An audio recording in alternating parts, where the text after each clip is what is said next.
T'as dit quoi? 17. 17. Ouais, c'est pas. Toujours plus. Après, qui sont titulaires, ils sont Ah noyaux. ouais, Non, ça non, dépend qui qui sont dans le noyau. Qui sont dans Ou sous qui jouent contrat en avec le Ligue 1, club. qui sont sous contrat Attention, dans ne un pas club de confondre la Ligue Ligue 2, parce qu'il y en a beaucoup du Ouais, côté de ouais, Reims. hein.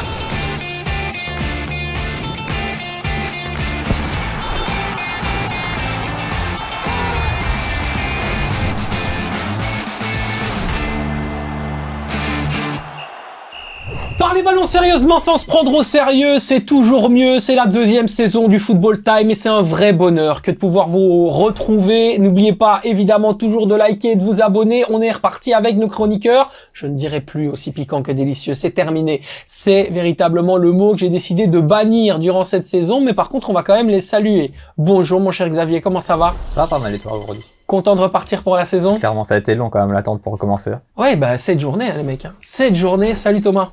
Comment vous allez? Très bien. Moi aussi, Très, je très pense bien. que ça se voit mon sourire. Ouais, bah ouais, t'es content de repartir sur ton Très championnat content. préféré. Ouais, j'ai hâte. J'ai tout analysé pendant les 7 premières journées.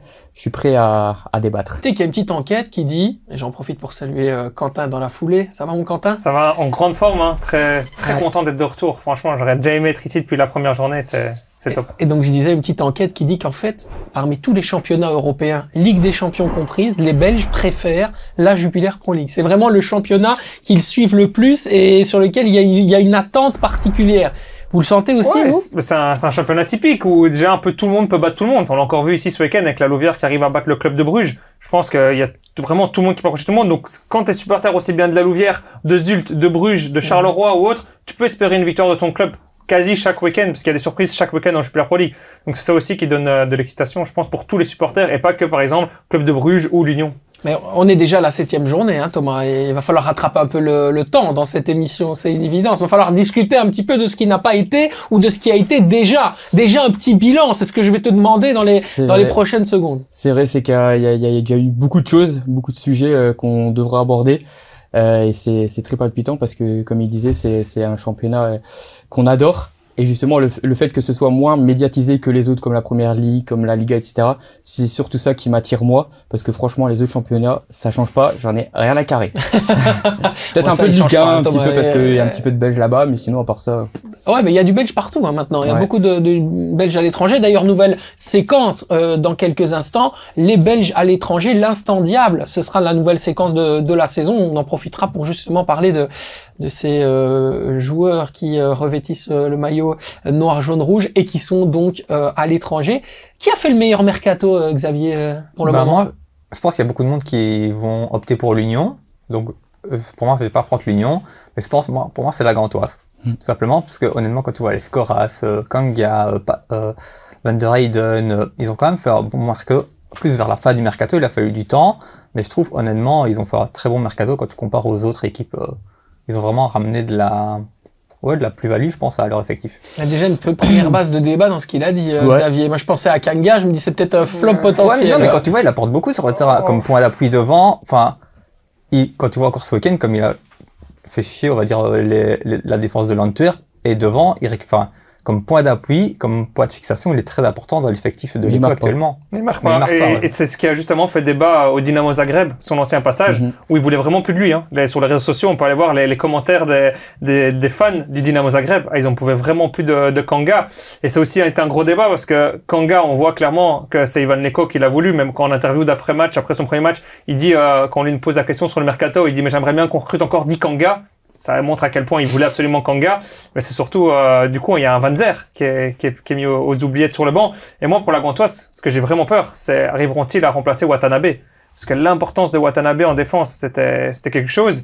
Et là, le secteur défensif, c'est encore trop fébrile à mon goût pour la Gantoise. Ouais, Ouais, pris mais ils ont recruté, pour moi, ils ont bien recruté en défense aussi. Oui, Donc, chez Van der actuellement, Heyden, c'est bien bien. sûr. L'Estonien, Pastoski, je pense qu'il Pastoski, s'appelle. ouais, qui était Je trouve- blessé. ouais, qui est blessé pour l'instant, mais je le trouve plutôt bien aussi. Et l'arrivée de Duverne, qui a joué à Courtrai la saison dernière, que j'ai apprécié aussi, mais lui, c'est plus un élément défensif-offensif. En fait, pas c'est trop un défensif. joueur qu'ils ont pris pour sa polyvalence. C'est ça. En réalité, ils cherchaient véritablement un joueur capable de jouer à la fois dans une position de latéral gauche, de latéral droit, de central. Il fallait pouvoir s'adapter un peu au système qui parfois est un peu une espèce d'accordéon défensif en fait de Ivan Leko. Et donc, il devait avoir un joueur un peu versatile versatile, polyvalent, et c'est pour ça qu'ils l'ont choisi. Ouais, ça m'a surpris d'ailleurs parce que du coup, moi, ce que j'aime bien faire, c'est quand un transfert est annoncé dans un club ou autre, j'aime bien aller voir les commentaires des supporters justement, quand un joueur part. Donc je lis ce qui est noté. Ça n'a pas réussi à Kanga, hein, il vient de le dire. Ouais, ça n'a pas réussi, mais c'est exactement la même chose pour Duverne. Moi, on l'a vu la saison dernière, je connaissais pas son niveau avant qu'il arrive à Courtrai. Moi, à Courtrai, il m'a vraiment séduit, mais quand je vois les commentaires des supporters nantais, c'était on est très content, on le dépose si vous voulez, etc. Donc ils étaient très contents qu'il parte de Nantes. Alors que moi, je trouve que c'était un très bon transfert. Bon à Courtrai. Et on après, Courtrai, Gand, c'est pas pareil. Ils ont signé Kadri aussi. Hein. Enfin, oui, on l'a pas cité, mais c'est ce que je voulais dire, c'est parce qu'il a pris la parole, mais je voulais dire rien à ajouter, sauf le fait que t'as pas mentionné Kadri, parce que ça c'est quand même le meilleur transfert de la Gantoise cet été. Et en plus, les gens se sont un petit peu paluchés sur le fait qu'il allait partir à l'étranger, c'est impossible, parce qu'il devait tout simplement obtenir sa nationalité belge, donc il était obligé de rester en Belgique, et donc avec un seul club qui pouvait mettre les sous, et puis en plus de ça, c'est un certain Modji Bayat qui le représentait. Vous connaissez les liens entre Modji Bayat et la Gantoise, c'était un transfert obvious, comme on dirait en anglais, mais c'est quand même un transfert réussi. C'est excellent d'avoir un Kadri dans cette position numéro 8. Il le cherchait, Ivan Leko, il l'a trouvé. Mais c'est déjà étonnant qu'il soit qu'arrivé maintenant, que la saison dernière, il a encore joué toute la saison complète du côté de Courtrai, parce que c'est un excellent joueur.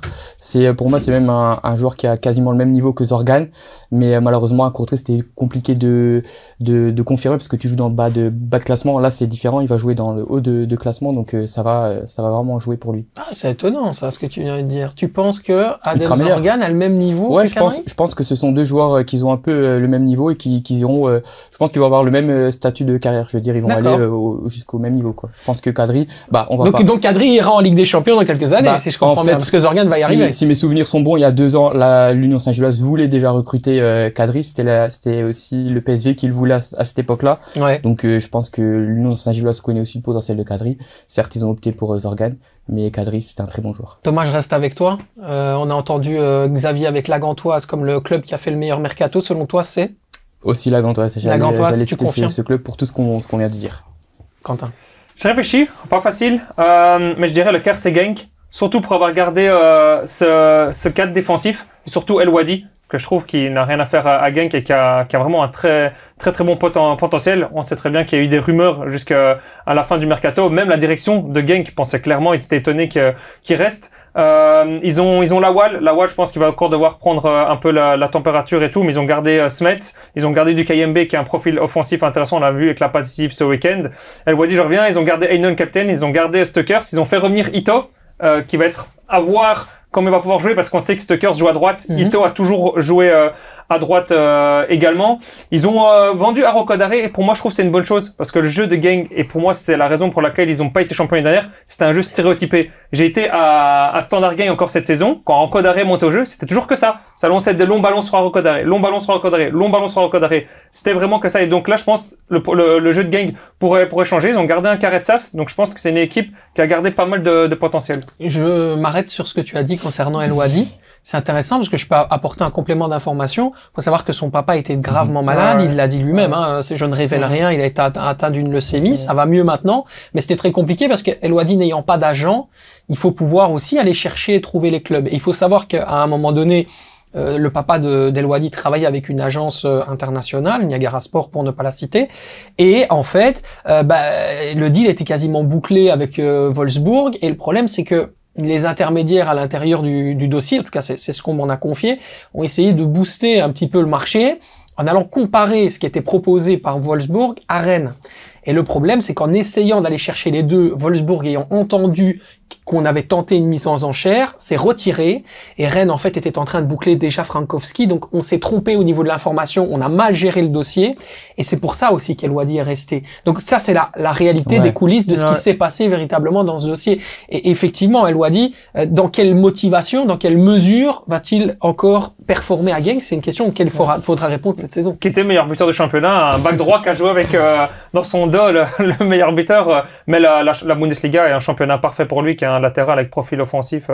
Ça pourrait être très intéressant, mais il va pas rester très longtemps en Belgique, je pense. Et rapidement, le point fort, le point faible de ces 7 journées de championnat, est-ce qu'il y a quelque chose qui vous a, comme ça, très rapidement, tapé dans l'œil, et puis que ce soit positivement ou négativement? Je vais rester avec toi, Quentin. Bah déjà, le licenciement d'un entraîneur au Standard de Liège, après seulement 5 journées... C'est bizarre, mais je m'attendais à ce qu'il en parle, hein, tu vois. Mais après 5 journées, ça veut dire que tu as déjà misé sur le mauvais cheval de course, on va dire. Donc j'aime vraiment pas le move parce que t'as quand même normalement préparé avec ton entraîneur le noyau avec des choix logiquement de l'entraîneur également, et là tu mets un nouvel entraîneur qui se retrouve avec des joueurs qu'il a pas forcément voulu ou qui ne rentrent pas forcément dans son schéma tactique.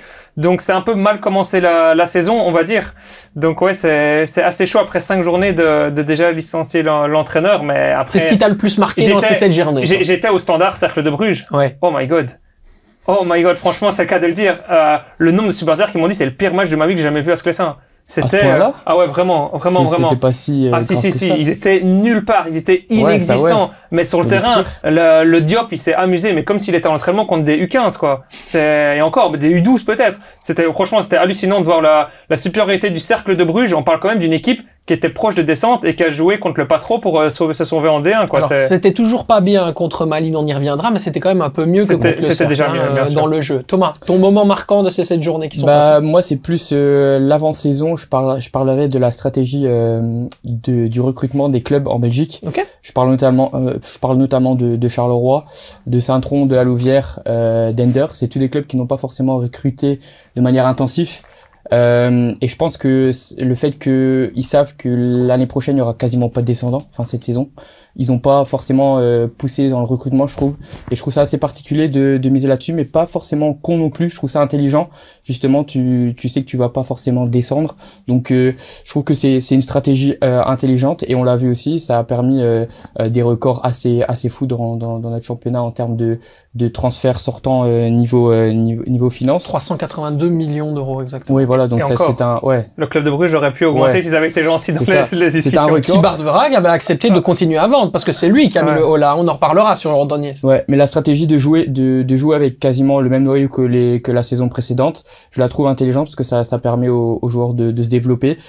Même chose pour Malines, ils ont peut-être vendu beaucoup de joueurs cet été, mais ils ont gardé quand même des jeunes, etc. et ils donnent la chance aux jeunes. Donc le fait qu'il n'y ait pas de descendants, ça permet au club de donner plus de chance aux joueurs qui n'ont pas eu leur chance la saison dernière et aux jeunes. Et ça se sent dans le jeu sur les 7 journées qu'on a vu. C'est ça que il y a beaucoup de jeunes qui ont leur chance et des joueurs qu'on n'avait pas vus la saison dernière qu'aujourd'hui ils reçoivent leur chance. Quoi. Xavier, le moment marquant. Moi, c'est surtout ça concerne pas notre championnat, mais nos clubs. C'est surtout l'élimination en Coupe d'Europe d'Anderlecht et de Charleroi, quoi. Ah oui, ça il faut Charleroi un peu moins parce que ça reste Charleroi et un club qui joue pas souvent l'Europe et tout ça, donc ça peut arriver, pas passer tous les tours préliminaires. Mais Anderlecht, je pense, il devait arriver en phase de groupe de Conference League, quoi. Et qu'est-ce que ces éliminations-là, disent du niveau de notre championnat? Est-ce qu'on peut tirer un constat de ce qu'on vaut en Europe, de ce qu'on vaut d'une manière générale, sur base de nos prestations en Europe? Thomas, non direct. Non, parce qu'à contrario, t'as l'Union et Bruges qui sont en Ligue des Champions. Ça fait depuis 2019, je pense qu'on avait plus 2 clubs en Ligue des Champions. Donc non, ça, c'est juste. Je vais reposer la question différemment. Ouais. Est-ce que ça veut dire du niveau actuel de Charleroi et d'Anderlecht? Plutôt de Anderlecht, parce que Charleroi, pour moi, ils auraient pu passer face à Marby, je pense. C'était 50-50. Anderlecht, oui, ça, on va pas se mentir. Je pense on va bien en parler lors de cette émission. Ouais. C'est le niveau de Anderlecht qui a porté défaut sur cette élimination, c'est sûr. Allez, on va parler maintenant de l'Union Saint-Gilloise. Entrée en lice pour l'Union Saint-Gilloise en Ligue des Champions. Ce sera face au PSV Eindhoven. Peut-être que le moment où vous verrez cette vidéo, il sera déjà passé ce match, mais on veut s'attarder sur la capacité qu'a justement qu'ont les unionistes à se qualifier. Est-ce que vous les voyez dans les derniers 24, c'est-à-dire arriver en 16e de finale, Xavier? Moi, c'est vraiment entre les deux. Je pense qu'ils seront, s'ils arrivent dans la dernière 24, c'est vraiment à la limite, tu vois, genre peut-être ils seront entre 20 et 28, je pense, vraiment. Donc, il y a des chances qu'ils y soient, mais ça m'étonnerait pas non plus qu'ils passent pas, qu'ils soient pas dans le top 24. Première édition, on a vu des clubs comme le Stade de Brest le faire. Je pense qu'en termes de niveau, l'Union peut le faire aussi. Je pense que l'Union peut le faire, mais je pense qu'ils n'y seront pas parce que c'est un jeu qui sera complètement différent pour eux. Je pense que c'est la première fois qu'ils vont devoir jouer en étant dominés et c'est pas eux qui vont dominer. Donc faut voir comment les matchs se déroulent, comment la tactique sera installée du côté de Pocognoli. C'est à voir. Pour l'instant, je pense que c'est quasiment imprévisible pour moi. C'est imprévisible. Ouais, donc tu peux pas te dire. Non, tu peux parce pas, que tu connais, parce que justement ils vont être dominés généralement, peut-être pas contre le PSG, pas contre l'Ajax, mais contre les gros clubs. C'est nouveau pour eux, donc je sais pas comment ils vont réussir à gérer ce genre de match-là. À voir. Mais je pense qu'ils n'y seront pas. Quentin. Moi, je pense qu'ils n'y seront pas parce que pour moi, l'Union n'est pas encore en jambes. L'Union n'est pas encore en forme. Je regarde leur match, c'est assez poussif. Ils arrivent pas. On voit déjà le fait que le buteur, Kevin Rodriguez, a ses qualités, ses défauts. Promis David a été longtemps blessé. Ici, t'as Floroux, le remplaçant, qui marque sur penalty, mais dans le jeu n'arrive pas encore à être décisif, pas comme au tout début sur ses premières journées, ses premières montées, qui est suspendu les 2 premières journées de Ligue des Champions à cause de son ancien club. Faut pas l'oublier non plus. Et faut pas oublier que l'Union l'année passée a attendu le mois de novembre. Parce qu'on souvenez-vous qu'en octobre, beaucoup parlaient de Pocognoli qui devait être licencié, nous aussi ici. Et donc l'Union s'est lancée qu'en novembre. Mais en Ligue des Champions, si tu te lances ta saison qu'en novembre, c'est dans une Ligue des Champions comme ça avec autant d'adversaires, ça sera compliqué. Ça va être très important cette semaine. Cette semaine, c'est un déplacement au PSV, un PSV qui est prenable, qu'on a encore pris 3 ce week-end. Bon, ils en ont marqué 6, mais ils en ont pris 3. Donc, je pense que si l'Union arrive à être solide, si l'Union arrive à aller chercher un résultat, ça sera pas facile. Ils sont pas favoris, mais c'est possible. Et ça me pourrait être 3 bons points pris à l'extérieur qui pourraient déjà bien lancer la campagne, mais ça va pas être costaud. Et vous dites-le nous, évidemment, dans les commentaires. Est-ce que l'Union Saint-Gilloise va passer le second tour? Est-ce qu'ils y arriveront? C'est une question auquel on aimerait vraiment beaucoup voir votre réponse. Donc voilà, n'hésitez pas évidemment à lâcher tout ça en réponse, c'est important. Il y aura quand même aussi des matchs importants. Il faudra hausser son niveau de jeu. Mais quand je vois le début de saison de l'Union, je me dis qu'ils démarrent pas piano. Ils sont quand même déjà sur un rythme assez intéressant. Ils sont bien, mais c'est brouillon par moment. Je pense notamment le 3-0 contre le Standard, on avait une équipe qui était prête. Oui, là ouais, mais ça fait déjà quelques semaines ça entre-temps. Moi je parle pareil, je pense notamment au match à la Louvière. Je pense notamment le match face à la Louvière, c'était pour moi très mauvais du côté de l'Union. Ils ont fait beaucoup de nouveaux transferts. On y reviendra, dans quelques instants, il y a beaucoup d'équipes qui vont mal quand on parle de la Louvière. Il y a beaucoup de nouveaux transferts aussi, il y a des joueurs qui sont pas forcément expérimentés en Europe, je pense notamment à Zorgan Skos, Patrice, ce sont des joueurs qui connaissent uniquement le championnat belge quasiment. Donc c'est tout nouveau pour eux, donc je sais pas. Je suis pas forcément convaincu par l'Union encore cette saison. Certes, ils font des bons matchs, mais c'est encore trop brouillon. Allez, justement, prenez vos pancartes, messieurs. On va démarrer sur le d'accord, pas d'accord. Bien évidemment, on va parler de cette équipe que tu as nommée, mon cher Thomas, la RAL, la Louvière, qui fonctionne bien contre les gros. Si la RAL joue comme ce week-end, et comme ils l'ont fait d'ailleurs les derniers week-ends, les loups seront maintenus à coup sûr. Est-ce qu'on est d'accord ou pas d'accord avec cette phrase? Xavier est d'accord, Thomas n'est pas d'accord, et on est d'accord du côté de Quentin. Je vais rester avec toi, Thomas. Du coup, tu n'es pas d'accord avec cette phrase. Tu penses que sur base de ce qu'ils ont montré, la victoire de la Louvière contre le club de Bruges ce week-end, il y aura pas de maintien? La victoire, elle est méritée. Ça, on peut pas le constater. On peut le constater, pardon. Ils ont bien joué, mais je pense que c'est surtout le club de Bruges qui a très mal joué. Ils avaient déjà la tête ailleurs, ils avaient déjà la tête en Ligue des Champions. C'est aussi un nouveau club en D1. On connaît ça, on a déjà vu ça par le passé. Il y a toujours l'euphorie de la montée. Les premiers matchs, on va dire les 10 premiers matchs, c'est toujours bien. Il y a des points qui sont pris contre des gros, des points par-ci par-là. Pour moi, le fait aussi que ce soit un entraîneur qui est là depuis le départ, qui a pas forcément le niveau de la D1 belge, on va pas se mentir, même si j'apprécie et que j'admire vraiment son parcours. Frédéric Taquin. Ouais, voilà, Frédéric Taquin. Je pense pas qu'il ait les capacités sur le long terme pour essayer de placer la Louvière haut dans le classement. Je pense que ce sera plus vers le bas. Mais le fait qu'il y ait quasiment pas de descendant cette saison, ça joue en sa faveur. Tout à l'heure, tu mentionnais le nombre de clubs qui n'ont pas beaucoup recruté. À l'inverse, la RAL a compris qu'ils avaient une nécessité de recruter. Ils ont fait énormément de transferts parce qu'ils savaient qu'ils étaient parmi les clubs potentiellement victimes de ce nouveau système. Mais ils ont justement, c'est un lapsus dans ce que j'ai expliqué tout à l'heure, c'est que certes, eux, ils ont recruté beaucoup, mais beaucoup de joueurs de niveau inférieur, des joueurs libres. Ils ont dépensé, je pense, max 300 000 euros pour je ne sais plus quel joueur. C'est tous des joueurs inconnus, aucune expérience en Belgique. C'est surtout sur ça que je trouve ça assez bizarre, mais pas forcément con non plus, sachant qu'il n'y a pas de descendants. Donc ils donnent la chance aux joueurs de niveau inférieur. Donc et le plus gros transfert, c'est Ilan Oku, défenseur central passé par Bastia et notamment l'Hellas Vérone. C'est vous dire, il est arrivé libre de tout contrat. Aussi, quel type de transfert représente le maximum des coûts de la RAL, quoi. Mais c'est beaucoup des coups de poker, je trouve, qu'ils font, et faudrait quand même souligner le travail de David et toute la cellule, je pense, de David la RAL. Verwilgen. Exactement, parce qu'ils arrivent vraiment à aller chercher des joueurs comme Thomas le dit, qui passe sous les radars, mais justement, c'est parce qu'il y a eu du boulot en amont. On sent qu'il y a du boulot, on sent qu'il y a du scouting, on sent qu'il y a de l'analyse, ce qu'il y a dans certains clubs, il y a pas, donc notamment ici, ça paye. Et comme Thomas disait, je trouve le fait qu'il n'y ait pas quasi peu de descendants et le fait que, comme tu dis, c'est l'euphorie du début, mais c'est l'euphorie du début, c'est ce qui permet de te sauver. C'est les points qu'ils prennent maintenant qui va faire la différence. C'est quand même un 4/6 à domicile contre l'Union et le Club de Bruges. Moi, ce que j'aimerais souligner quand même, c'est que j'étais au stade pour l'Aral contre le Standard et j'ai vu la rencontre face à Bruges. Les premières mi-temps ne se ressemblent absolument pas, les amis. Quelle progression collective. Ils ont vraiment bien bossé, quoi. On peut pas remettre ça en doute, hein. Ils ont très bien joué cette rencontre. Ils méritent amplement leurs 3 points, mais moi, sur le long terme, je les vois pas forcément dans le haut du classement, plutôt vers le bas. Ouais, mais ils vont quand même se sauver. Oui, c'est impossible de descendre cette année. Ils vont potentiellement se sauver, mais s'il y a une équipe moi, c'est ou bien Dender ou la Louvière, c'est une des deux, quoi. Xavier dit c'est impossible de descendre cette année. Il y aura quand même un descendant. Ouais, non, même pas. Ils jouent les barrages contre le gagnant des tours finales de D1B. Déjà en D1B, le niveau est encore plus faible que certains matchs en D1A. Et là, c'est même pas le premier. Enfin, dans le meilleur des cas, c'est le 3e de D1B. Et encore, vu que c'est un tour final, ce sera peut-être le 5e ou 6e de D1B. Donc, si t'arrives pas à battre cette équipe-là sans manquer de respect à aucune équipe, c'est qu'effectivement, t'avais vraiment pas ta place en D1A. Et donc, cette situation, moi, je vais plus loin dans le débat, est en train de niveler le niveau du championnat vers le bas? Pas forcément, parce que dès l'année prochaine, on sera reparti à un championnat à 18. Et comme l'a dit Thomas, ce qui est bien, c'est que ça va peut-être laisser plus de chance à des joueurs qui n'avaient pas leur chance l'année dernière de se développer. On va peut-être avoir des belles découvertes. Donc, je suis pas sûr que ça nivelle pas forcément le niveau du championnat vers le bas, vu que c'est que pendant une saison. Et ce qui est intéressant pour revenir sur cette rencontre face à la Louvière, c'est qu'on a vu un véritable bloc collectif, une équipe qui n'avait pas peur de marcher justement sur le milieu de terrain et qui a impressionné aussi les joueurs du Club de Bruges. Je voyais Raphaël Onyedika sur le terrain qui se demandait un peu où est-ce qu'il était tombé.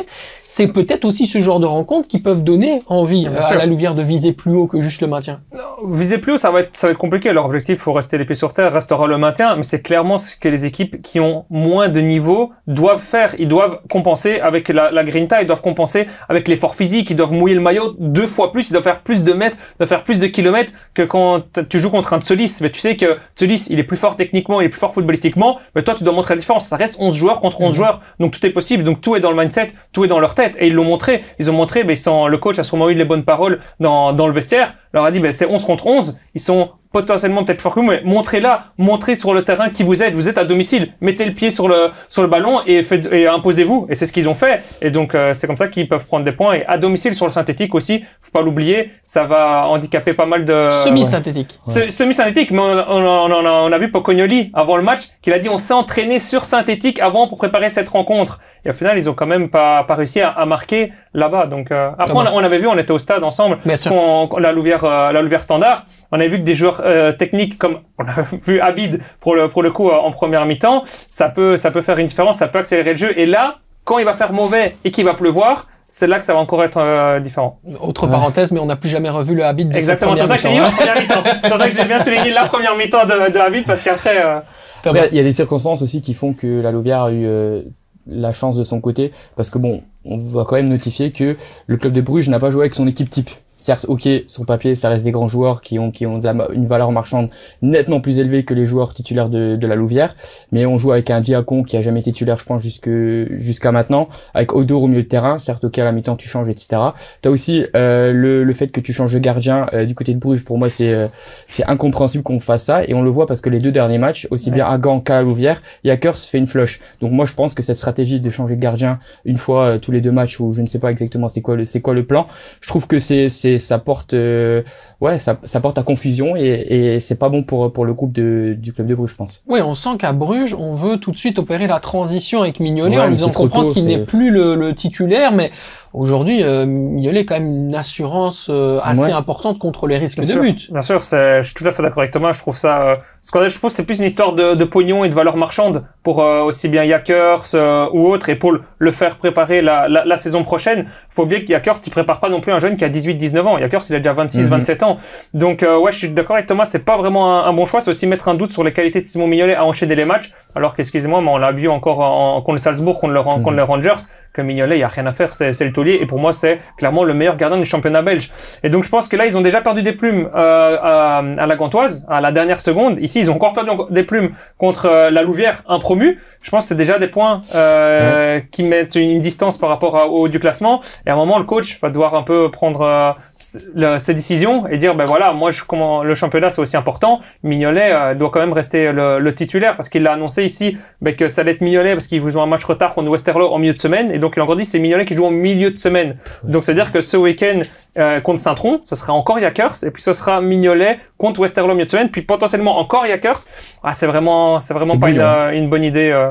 C'est très brouillon. C'est très brouillon. C'est très brouillon. D'ailleurs, Thomas, toi, tu les vois passer le deuxième tour de la Ligue des Champions, pas le Club de Bruges. Oui, le Club de Bruges. Vu la situation globale, la défaite ce week-end, parce que j'ai l'impression, depuis 2 ans maintenant, ils mettent plus l'accent sur l'Europe que sur le championnat. Je pense que c'est plus leur priorité que le championnat. Donc, je pense qu'on aura, comme on a vu la saison dernière, à certains moments, on verra un autre Club de Bruges ici cette semaine que le Club de Bruges face à la Louvière. Allez, on enchaîne avec une autre phrase. Messieurs, prenez vos pancartes.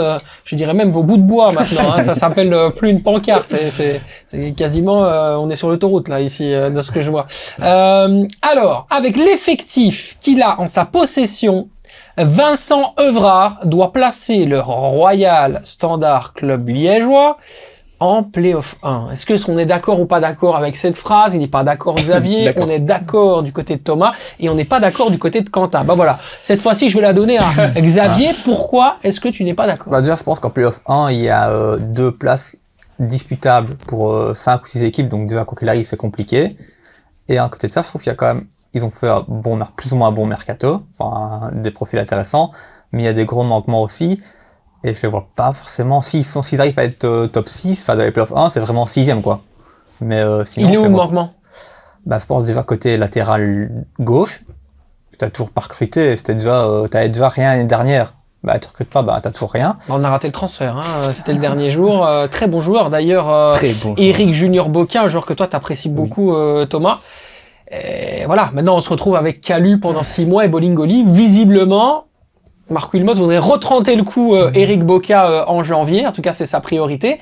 Mais faire 6 mois avec ces joueurs-là, est-ce que c'est suffisant? C'est compliqué. Et de l'autre côté, j'aime bien Marlon Fossey, mais un match sur deux, il est pas là.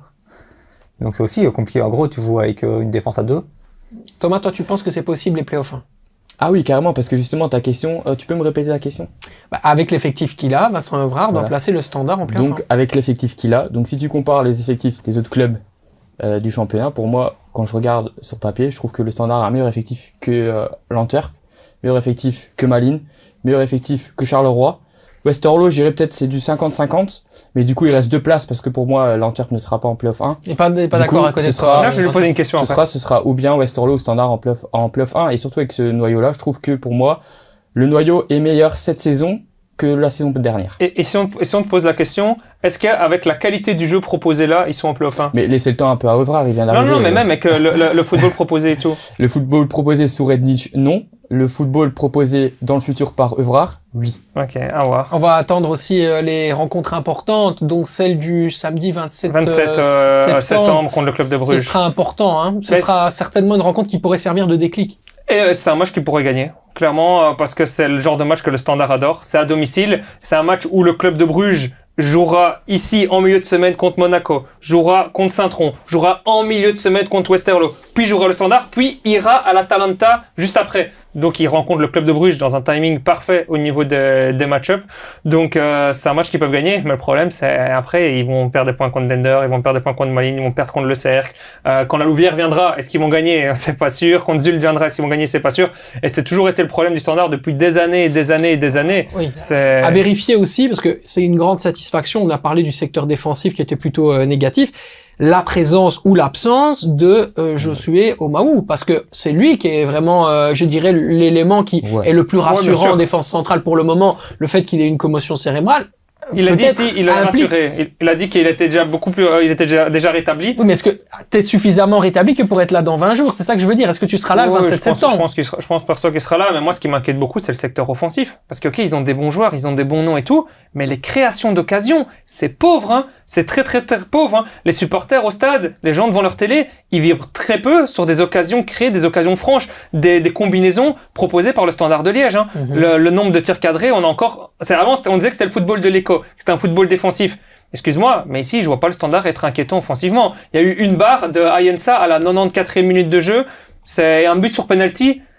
C'est très pauvre offensivement. Franchement, j'ai pas peur offensivement parce que je trouve que le secteur offensif, il est bien garni du côté du Standard. Il est garni, mais ça... Mais oui, mais laisse le temps voir, il vient d'arriver. Faut juste lui laisser un peu de temps parce que pour moi, t'as vraiment un meilleur secteur offensif comparé à la saison dernière. T'as quand même 3 attaquants de qualité, Nkada, Henry et Kerta Ensa, et t'as des ailiers qui ont un potentiel intéressant à voir. Moi, je laisse le bénéfice du doute. Pour l'instant, Evra n'a pas encore eu le temps nécessaire pour pouvoir instaurer sa tactique et qui sera potentiellement offensif. Donc, moi, je laisse le bénéfice du doute pour l'instant. On sait que c'est un amateur du 5 défensif. Ici, il reste dans le 4 défensif qui était mis en place par Renich. Mais il a pas trop le choix. Donc, exactement. Mais donc, est-ce qu'il arrivera à implanter sa tactique, sachant que c'est, comme je revenais de dire précédemment, c'est le changement de coach. Le changement de coach qui est arrivé là, c'est un timing horrible parce que lui, il a avec des joueurs qu'il a pas demandé. Donc, est-ce qu'il va rester en 4 défensif parce qu'il a pas les joueurs qu'il voudrait pour faire son 5 défensif? C'est aussi une question à se poser. Après, si tu joues avec ton 5, non, mais si tu joues avec ton 5 défensif, dans ce cas-là, t'as même des problèmes sur l'autre secteur, qui est le secteur offensif, parce que tu vas avoir un embouteillage, il va falloir faire des choix, et surtout, t'as fait une tactique avec des ailiers, avec des Rafiki Saïd que t'as payé 2,5 millions. Exactement. C'est compliqué, il va falloir les faire jouer, quoi. Du Saïd, du Habib et tout, dans un 5 def, excuse-moi, mais ça va être très compliqué, ça n'ira pas. Hein. Ça, c'est vrai. Et c'est là le problème. C'est là où il y a le problème. Parce qu'il a pas les joueurs pour sa tactique. Si, tu les as, les joueurs. Oui, mais t'as des joueurs qui ne vont pas dans ta tactique. C'est plutôt ça. T'as un surplus de joueurs. C'est des joueurs que, peut-être la direction, on va dire, on a payé 2,5 millions pour Rafiki Saïd, excuse-moi, mais il doit jouer, mon coco. Ouais. Et Rafiki Saïd, à un moment, c'est bien, à un moment, c'est moins bien, hein. Ça, c'est le transfert le plus bizarre que j'ai trouvé du côté de Winmotch. J'ai pas trop compris, mais à voir. Moi, il y a un transfert qui m'a mis relativement en colère, mais je pense que c'est passé complètement à côté de tout le monde et je comprends pas que ça n'ait pas été assez relevé. Xavier, tu me diras ce que t'en penses aussi. C'est le transfert de Daryl Longa. Le gamin a 17 ans, il a fait une super préparation estivale. Tout le monde dit, ça se dit en tout cas dans l'environnement de Sclessin, c'est une super pépite. Il va grandir, il va devenir un super joueur. On va pouvoir compter sur lui en défense centrale. Tu l'as dit tout à l'heure, Xavier. Le Standard a des problèmes dans ce secteur-là. La première chose qu'on fait, c'est qu'on voit une offre de 1,5 million d'euros et on le vend. Vraiment? Est-ce qu'on a vraiment cette nécessité-là? Est-ce que c'est lui qu'il faut vendre? Est-ce qu'on peut pas refuser 1,5 million d'euros aujourd'hui au Standard? Est-ce que ça dit pas aussi de la précarité du club actuellement? Si, je pense, justement, comme tu dis, la précarité du club, parce qu'il y a d'autres joueurs qui voulaient vendre, qui devaient vendre, et soit ils n'ont pas eu d'offre, soit ils n'ont pas réussi à les vendre. Je suis pas au courant par rapport à Nepolo, qui comptait vendre, qui est toujours là. Et au final, le problème, c'est que tu as des joueurs que tu comptes vendre, tu comptes une rentrée d'argent grâce à eux, ils partent pas, et au final, après, tu as une offre malheureusement pour un jeune qui a beaucoup de potentiel, il dit, bon, au final, l'argent, j'en ai besoin. C'est de l'argent c'est de l'argent qu'en janvier, en juin, t'aurais pu avoir beaucoup plus, parce qu'il y a clairement une passe à prendre à côté de Maou. T'as un Whitkett qui est trop blessé, et excuse-moi, Dan Dirks, ok, c'est un combattant, mais à la relance, qu'est-ce que c'est catastrophique. C'est pas au niveau si tu veux avoir un Standard de Liège en playoff 1, excuse-moi, ok, c'est un warrior, mais t'as Omaou qui est là pour faire ce boulot de warrior. Et je pense qu'un Omaou à côté d'un Luenga, ça aurait été un bon duo. Il y a Bates aussi, mais on sait pas quand il va revenir. Ouais, mais Bates, je pense que tu peux l'oublier. David Bates, en plus, c'est un excellent défenseur central. Non, mais tu vois, tu dis, tu peux l'oublier. Je suis désolé, mais à partir du moment où il est à 100% de ses qualités, il peut pas bouger de l'effectif. Mais est-ce qu'il sera 100% de ses capacités avant janvier? Impossible. Mais tu sais l'histoire de pourquoi est-ce qu'il n'a jamais été à 100%. Le problème, c'est qu'il a été tué par l'ancien staff médical du Standard de Liège, qui lui a jamais déniché sa blessure, qu'il a pris du retard à cause de ça dans sa rééducation, et que à peine retourné à l'entraînement, il s'est directement reblessé. Donc, en fait, il a tellement été mal géré par le staff médical, ex-staff médical du Standard, que tu l'as perdu pour 8 mois, quoi. Mais c'est un super joueur. Bien sûr, quand il joue au Standard, la saison dernière, au début de saison, c'était incroyable, il était très très fort. Hein. Ouais. Bates Omaou, ça peut être pas mal. C'est clair. Allez, on va passer au match de la semaine, mes amis, et surtout au match opposant le Sporting d'Anderlecht au KRC Genk.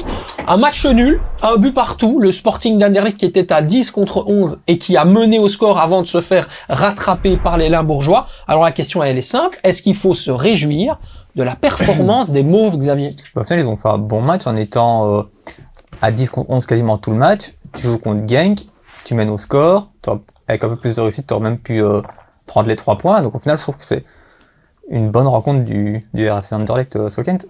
Moi, je pense qu'il faut surtout se réjouir du retour de Sardella, parce que pour moi, c'était le meilleur homme du côté d'Anderlecht. On voit vraiment une différence avec ou sans lui. C'est vraiment... il faut juste... Si vous avez 5 minutes, prenez le temps de regarder le résumé d'Anderlecht Genk. Tu verras que Sardella. Donc c'est vraiment... En fin des centres qui arrivent dans la boîte, y a rien à dire. C'est ça, sa qualité de centre, sa qualité de passe, ça a vraiment tout changé. C'est un très très bon joueur. Je suis content pour Anderlecht qu'il revienne et ça redynamise le jeu d'Anderlecht. Et donc on met Ilay Camara à gauche. Non, on le met pas sur le banc surtout. On met Ilay Camara qu'on a payé 4,5 millions d'euros sans bonus, frais, comme ça, bien tapant, bien sec. On le met sur le banc. Mais tu vas faire quoi? Sardella, tu savais qu'il était là. Tu savais que il a été Diable Rouge, hein, je rappelle, la saison dernière, il a eu une convocation. Donc on connaît son niveau. Donc tu savais qu'il était là si t'as mis les 5 millions pour Ilay Camara. Certes, tu l'as peut-être pas acheté en tant que remplaçant, mais aujourd'hui, si t'as Sardella, désolé, pour moi, il passe devant Camara proposé quand même. Mais tu peux mettre Ilay Camara en ailier. T'es pas obligé de mettre en arrière droit. C'est ce qu'il va faire. Et sûr que tu vas pas avoir un doublon sur le type de profil, 2 profils très très similaires qui vont se ressembler à droite. Justement, si Sardella dédouble Ilay Camara a déjà des pensées positives et des repères défensifs, et donc il va pouvoir se dire Sardella me dédouble, Sardella joue un peu plus haut, moi je peux compenser, et donc c'est un ailier qui sait, on va dire, un peu défendre. Donc moi je pense que... Mais vous ne voyez pas la place d'Augustinson, c'est ça ma question. Ben non, moi je le mettrai pas à gauche. De toute façon, de formation, on est d'accord que c'est un ailier, Ilay Camara, c'est pas un arrière droit. Donc en tant qu'arrière droit, je le mets sur le banc, mais en tant qu'ailier, je le mets titulaire. Ouais. Okay. Surtout que je pense que De Greef a brûlé assez de cartes ici récemment. Ouais, c'est plus Huerta qu'on doit regarder, côté droit. Mais c'est ça, quand même. Il a brûlé les genoux d'un joueur du KRC, surtout. Aussi, mais je l'ai trouvé bon, hein. Pour moi, il avait fait un bon début de match, hein. Il était intéressant. Son touche ça passe à Hazard qui serait blindé au-dessus. Mais c'était très intelligent. Tu vois qu'il a du potentiel, mais c'est plus un super sub qu'un titulaire. Donc, globalement, vous êtes d'accord avec Xavier? Thomas, tu es d'accord? Faut se réjouir de la perf. Réjouir, je veux pas dire se réjouir parce que c'était pas ouf, mais c'était quand même déjà un peu mieux que les semaines précédentes. J'ai pas trop de critiques à faire parce que bon, il y avait aussi la carte rouge, donc moi dès qu'il y a une carte rouge, l'analyse elle est remise en jeu, donc c'est compliqué. Bon, sur cette simple question, dans ce cas-là, je vais vous laisser aller. Maintenant, on va ouvrir le grand débat, le très grand débat. J'ouvre la porte, voilà, je rentre dans la pièce et je dis le nom de Luis Vasquez. Voilà, on va le dire. Luis Vasquez a-t-il fait taire les critiques dans ce match après son but? Quentin? Non, parce qu'encore l'action en fin de première mi-temps, je suis désolé, il doit la tuer. Il doit clairement la tuer, c'est d'être un finisseur. Même les équipiers l'ont dit, il a raté une trop grosse occasion et tout. Non, pour moi, c'est pas le niveau d'un attaquant qu'on attend du Sporting d'Anderlecht. Après, ils ont perdu Dolberg, mais il y a un joueur qu'ils ont recruté qui était co-meilleur buteur du championnat la saison dernière. Malheureusement pour Anderlecht, ça tombe au mauvais moment sa blessure, mais c'est Adriano Bertaccini, et je pense que quand Adriano Bertaccini sera en forme, Vasquez il reprendra sa place sur le banc tout simplement. Est-ce qu'ils sont capables de jouer les deux ensemble, Xavier? Est-ce qu'il peut y avoir une forme de complémentarité entre Bertaccini dans le système d'Anderlecht qui, et je pense que Thomas, je saute un peu sur ce qu'allait dire Thomas, mais qui ne fonctionne pas à deux. Anderlecht doit jouer avec un attaquant de pointe en général. En fait, je pense que Bertaccini est capable de jouer avec 2 attaquants, mais je pense que Vasquez n'est pas la bonne personne pour jouer à 2 attaquants avec Bertaccini, donc ouais, c'est le problème. Si c'était Dolberg, j'aurais dit oui. Vasquez, c'est plus un 9 seul, qui a besoin de personne d'autre. Certes, ok, vous n'êtes pas fan de Vasquez, moi je reste dubitatif à ce sujet parce que je pense qu'il a un certain potentiel et le fait qu'il était justement 2e attaquant devant un super attaquant, ça ne lui donnait pas confiance. Donc moi j'attends encore plusieurs matchs avant de vraiment donner mon avis définitif par rapport à lui, mais je pense que c'est un attaquant qui peut marquer des buts. Certes, il sera jamais grand comme Dolberg, mais pour moi il peut faire l'affaire pendant... moi j'aurais bien aimé, pardon, je vous coupe, qu'Anderlecht prête une fois Vasquez, que ça fait quand même 2-3 saisons qu'il est là à Anderlecht, au moins 6 mois ou un an dans un autre club du championnat belge. Il a été 2e, il a jamais été voilà, premier. Là c'est l'occasion dans un club avec moins de pression qu'Anderlecht, peut-être, pour vraiment voir son potentiel, et il va peut-être faire... Il y a plein de joueurs comme ça qui ont fait une bonne saison dans un plus petit club, et puis après ils ont assuré quand ils sont revenus dans leur club. Il a été proposé à Charleroi n'était pas intéressé. Mais il y a plusieurs trucs à dire sur Vasquez. Clairement, il va marquer des goals, mais c'est encore heureux. Tu joues au Sporting d'Anderlecht, tu devrais être servi. Donc il va être servi par des Sardella. Faut pas oublier qu'il y a des joueurs derrière qui ont du ballon, qui ont du football. Donc il va avoir des grosses occasions, mais ce qu'il va falloir pointer, c'est le nombre de grosses occasions importantes qu'il va louper. Et là, je pense que ça va être trop important. Mais un joueur que personne ne mentionne, et je trouve ça hallucinant, c'est que par exemple, tu dis... Non, mais tu dis, il a Camara sur le banc à 4,5 millions. Est-ce qu'on peut parler de Zvetkovic acheter 5 millions qui a jamais droit au chapitre? Alors pourquoi tu mets 5 millions sur un joueur qui n'existe pas, mais pas un montant pareil pour ce joueur. C'est ça que je comprends pas. Alors. C'est là où on comprend pas le mercato d'Olivier Renard. Voilà. Moi, je vais te l'expliquer. 5 millions. C'est de l'anticipation. Ils l'ont acheté, ils le voulaient déjà en janvier, ils l'ont acheté de manière très anticipative en juin, ou en fin mai, je pense. Ils l'ont payé effectivement 5 millions d'euros avec l'objectif, évidemment, en tête de vendre Dolberg en se disant, quoi qu'il arrive, on aura des numéros 9 et comme ça, on n'aura plus besoin d'en acheter. Asie compte pas sur lui.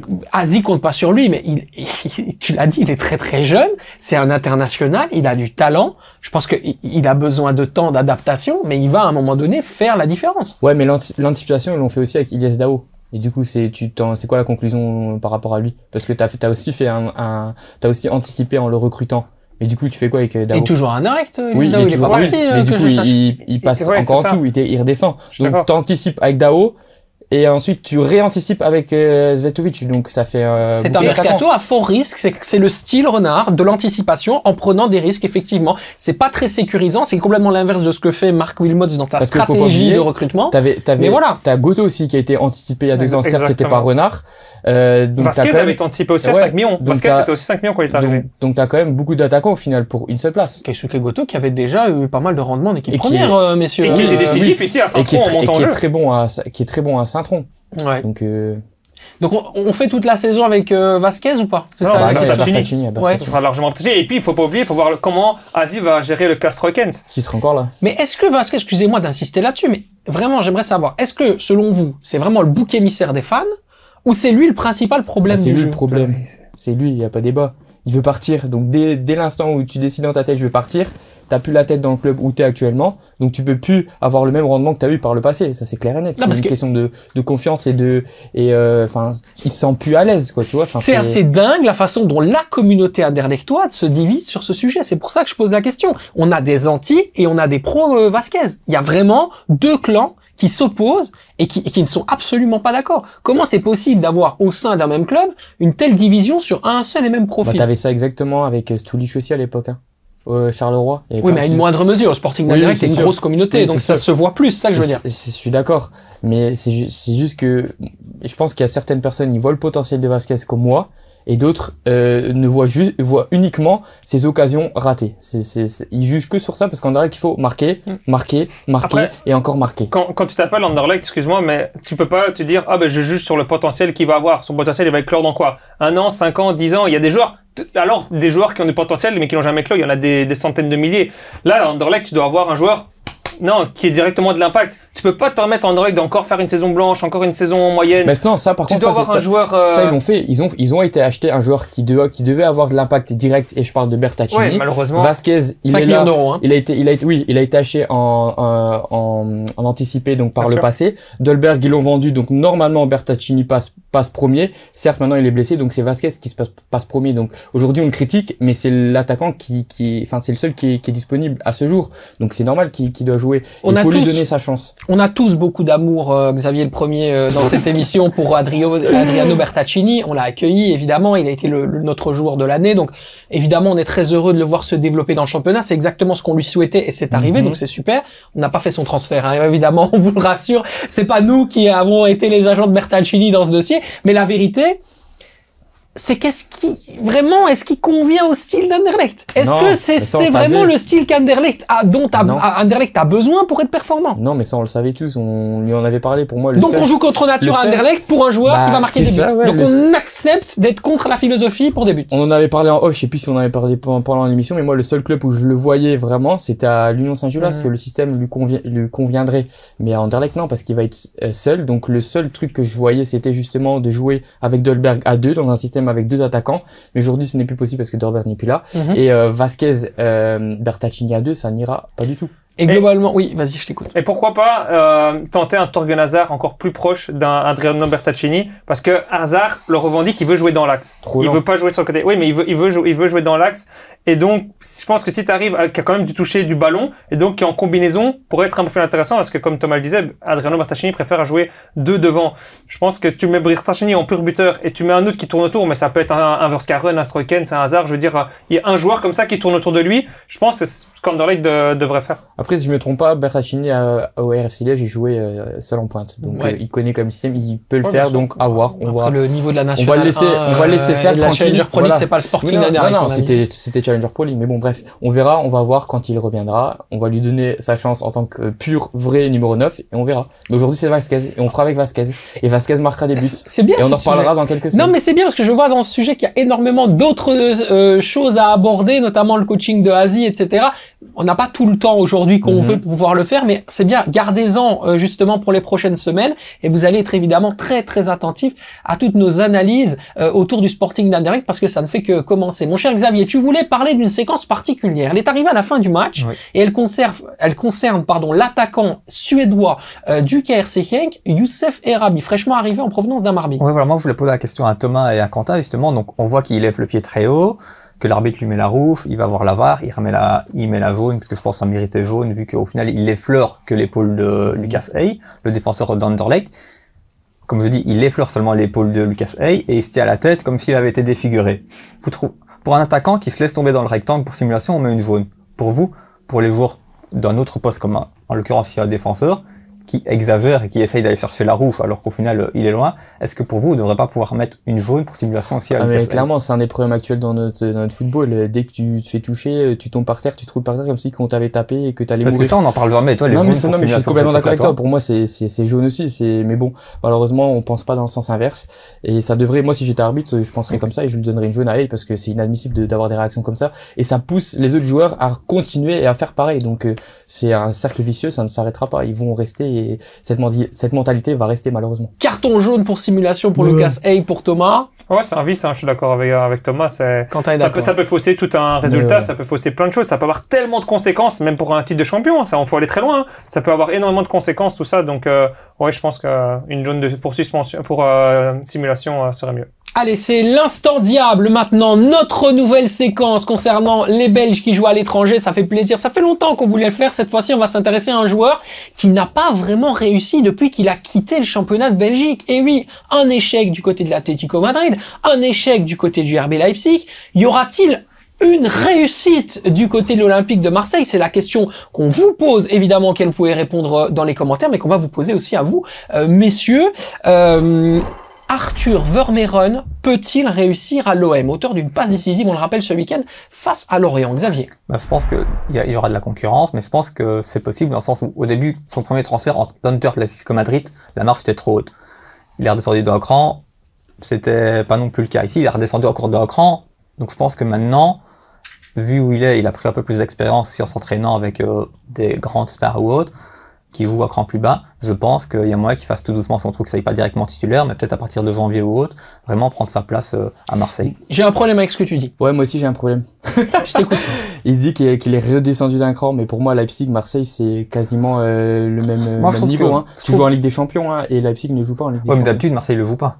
Bah ouais, ok, mais bon, là Leipzig ne joue pas cette saison, donc au final, quand on parle de cette saison, pour moi, il recule pas, il reste au même niveau. Et je trouve qu'à Marseille, je dis pas qu'il va réussir, parce que je suis pas forcément convaincu, parce que mais bon, le fait que Rabiot soit déjà parti, c'est bon pour lui. C'était aussi la raison pour laquelle il a été recruté, je pense. Mais la concurrence reste quand même importante aussi du côté de Marseille, même si je pense qu'il aura beaucoup plus d'occasions du côté de Marseille que de Leipzig. On a fait 2+1, enfin 2 est égal à 1 du côté de Marseille pour compenser le départ d'Adrien Rabiot. On a pris Matt Riley de Brighton et également Arthur Vermeeren. Là où j'ai un problème, et après je te donne la parole Quentin, c'est que justement, dans un club où, excuse-moi, mais le RB Leipzig, les supporters, ils connaissent rien au foot, c'est pas l'histoire, etc. Il n'y a pas de pression, fondamentalement. Donc, il avait, avec son talent, la possibilité, et justement, avec, quand même, les espaces allemands, on les connaît, on en a dit beaucoup ici, la possibilité, avec son talent et ce qu'il sait faire avec ses pieds, justement, de passer un step au-dessus. Il n'a pas réussi à le faire, il a été un petit peu mis sous les ténoirs par ses rivaux. Et là, il arrive à Marseille, où tu dois avoir des épaules comme ça pour pouvoir être fort, et tu vas peut-être complètement te faire écrabouiller par justement cette pression et le vélodrome. Forcément, bon, tout le monde en a fait un truc incroyable. La passe décisive, c'est une passe en retrait. Donc à un moment donné, voilà, il faut pas non plus le rendre plus exceptionnel qu'il n'est. est-ce que justement c'est le bon club pour quelqu'un qui n'a jamais su véritablement faire face à cette pression? C'est là où que je me pose. Il y avait une certaine pression quand même. C'est pas comparable avec le Vélodrome. Non, c'est pas comparable, mais je dis qu'il y avait une certaine pression quand même aussi. T'as des vrais supporters, t'as une vraie histoire, c'est pas comme Leipzig, parce que tu compares Leipzig et Marseille, mais l'entière. Non, mais ce que je dis, c'est que je suis d'accord, mais en fait, je pense que tu comprends pas ce que je veux dire. Ce que je veux dire, c'est que c'est extrêmement risqué comme choix, et que quitte à aller à Marseille, c'est bien, mais c'est un kit ou double pour sa carrière. Ou il réussit complètement, et c'est exceptionnel et ça devient un phénomène, ou alors il est vraiment plus bas que terre, parce que au-dessus de Marseille, je pense qu'il y a Naples en termes de pression, mais sinon il y a rien. Non, mais il avait d'autres choix ou pas? C'est ça aussi la question. Elle est belle la question. Elle est belle. C'est surtout que c'est en fin de mercato, et la différence avec ses autres passages, donc du côté de l'Atlético, c'est qu'il a été acheté pour 20 millions. Donc là, ils l'ont acheté. Leipzig, c'était option obligatoire, conditionnelle par rapport à un nombre de matchs joués. Donc ils ont dû lever l'option par obligation. Et là, à Marseille, c'est sans option obligatoire. Ils peuvent évaluer son niveau et après, ils verront bien s'ils le gardent. Donc c'est déjà différent aussi, je trouve. Quentin? Ouais, pour moi, le gros problème, ça a été le choix primaire. C'était le choix de l'Atlético Madrid. Parce que c'était pas un choix forcément voulu par lui. C'était parce que l'Antwerp était en souci financier, que l'Atlético Madrid a mis neuf. Et c'était clairement pas un style de jeu, un club et tout qui lui correspondait. Et donc, le choix, la base, c'est là, c'est le mauvais choix, il est là. Et après, ça en découlait plein de conséquences négatives pour lui. Et donc, c'est pas mal d'années de perdu, c'est du temps perdu.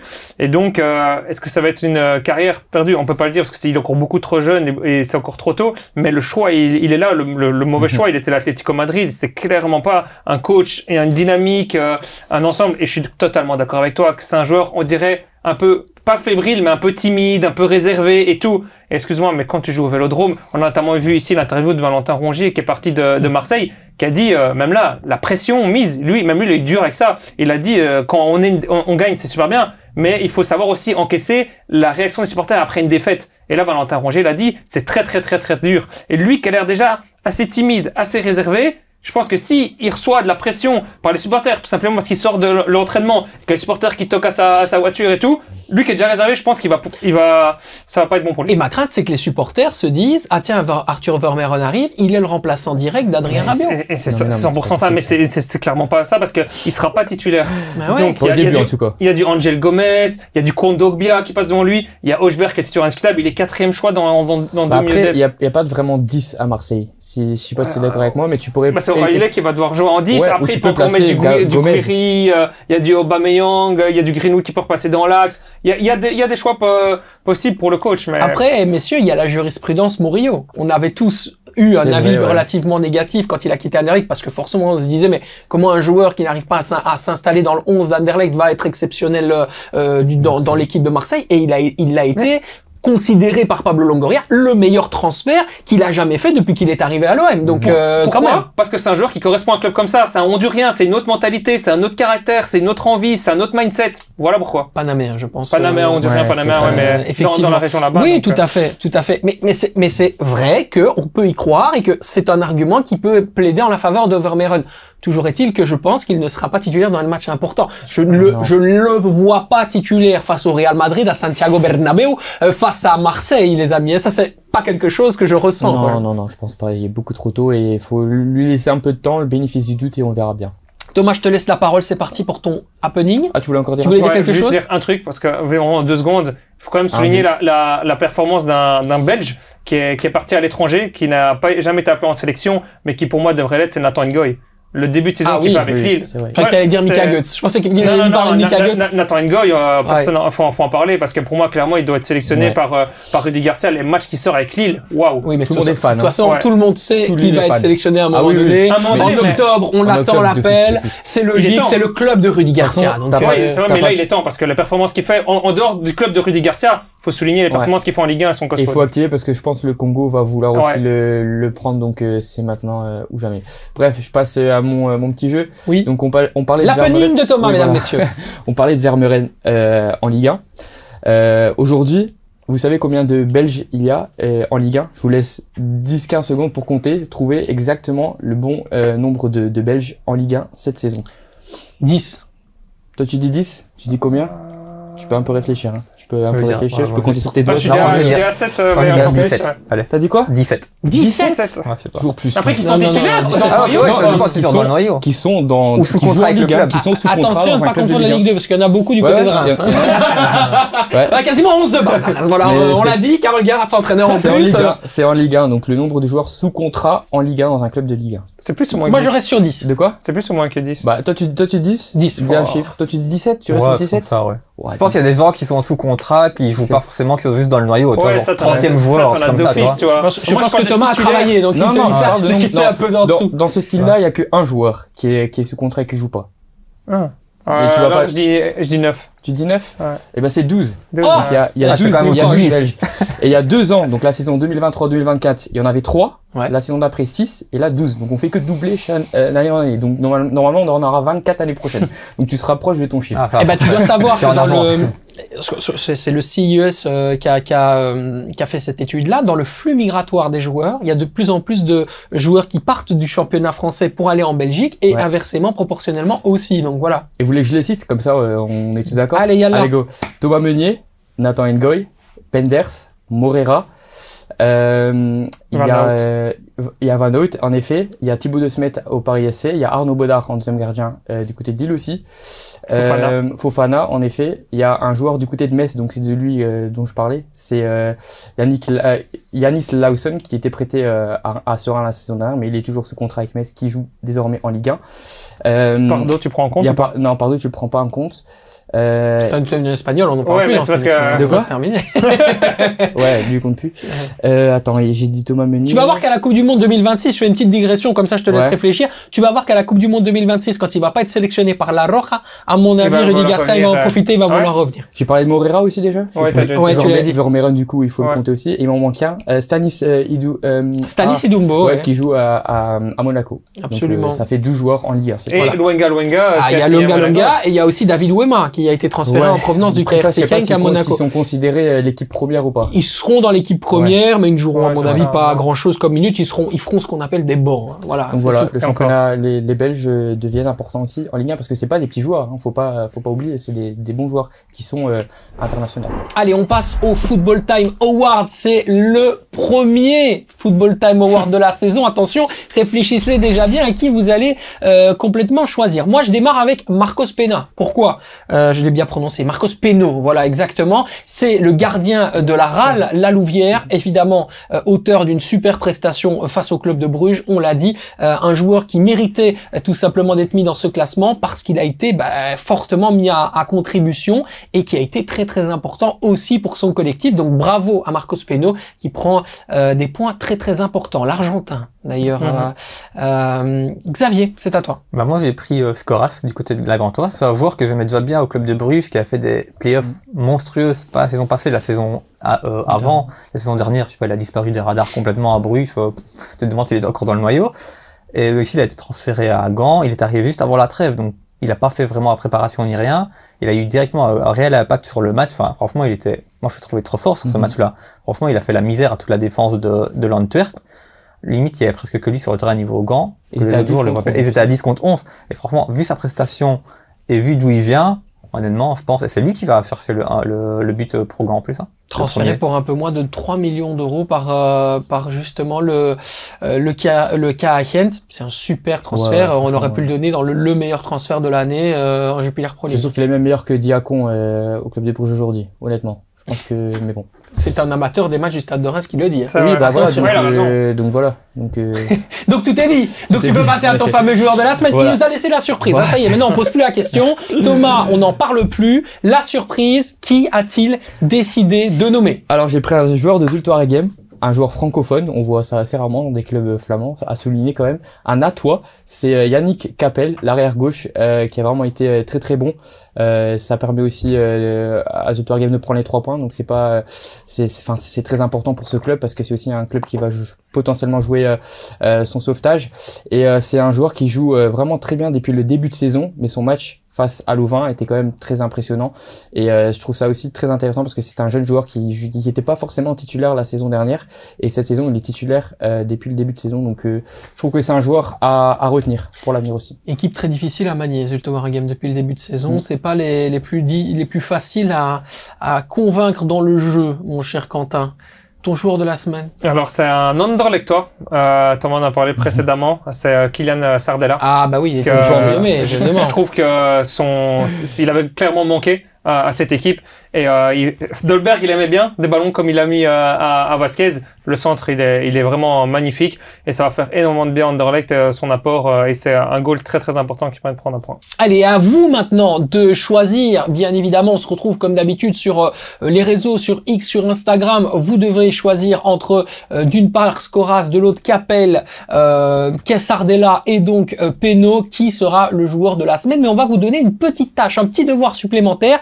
Qui succédera à Adriano Bertaccini? Dites-le nous dans les commentaires. Qui succédera à Adriano Bertaccini? C'est très intéressant aussi de savoir quel est votre point de vue sur, pourquoi pas, un pronostic général. On n'en fait pas souvent, des pronostics généraux. Là, cette fois-ci, on vous le demande. Je vais vous demander de vous le lancer dans la bataille, messieurs. Est-ce que vous pouvez me donner comme ça, dans le feeling, qui, selon vous, sur base de tout ce que vous connaissez, parce que vous êtes des experts et vous êtes capables de le faire, va devenir le deuxième Football Time Player Award of the Year? Moi, ça ne m'étonnerait pas de potentiellement voir Torgan Hazard, que je trouve qu'il fait un bon début de saison. Bah, j'espère bien, comme ça on l'accueillera ici, ce sera chouette. C'est une question que j'avais pas préparée, mais le premier joueur qui me vient à l'esprit, c'est Kadri. Ouais, c'est ça qu'on aime, l'instinctivité. Ouais. Bravo, Kadri. Moi, un joueur qui est beaucoup trop fort pour le championnat belge, qui va être souvent décisif en espérant qu'il reste toute la saison, c'est Tsolis. Allez, Tsolis, et moi je dirais comme toi. D'ailleurs, Christos Tsolis, joueur très sous-coté encore, il a un potentiel de développement exceptionnel. Et je pense que notamment avec la Grèce, on verra beaucoup de belles choses de son côté. Ouais, beau penalty ce week-end. L'occasion juste après aussi. Hein. Très sous-côté. Non, c'est une petite blague, oui, voilà, ça peut arriver. Ça, on est dithyrambique, mais effectivement, il a tué 4 pigeons dans la tribune, on peut le dire. Et ça, effectivement, il nous avait pas habitués à ça. En tout cas, messieurs, merci beaucoup. C'était un plaisir de vous retrouver pour la première. J'ai pris beaucoup de plaisir. Merci Quentin, merci Thomas, merci Xavier. On se retrouve évidemment la semaine prochaine. Prenez soin de vous, prenez soin des autres. N'oubliez jamais, tac, le like, c'est hyper important. Et abonnez-vous évidemment. Le Football Time est de retour pour une nouvelle saison. Ciao, ciao.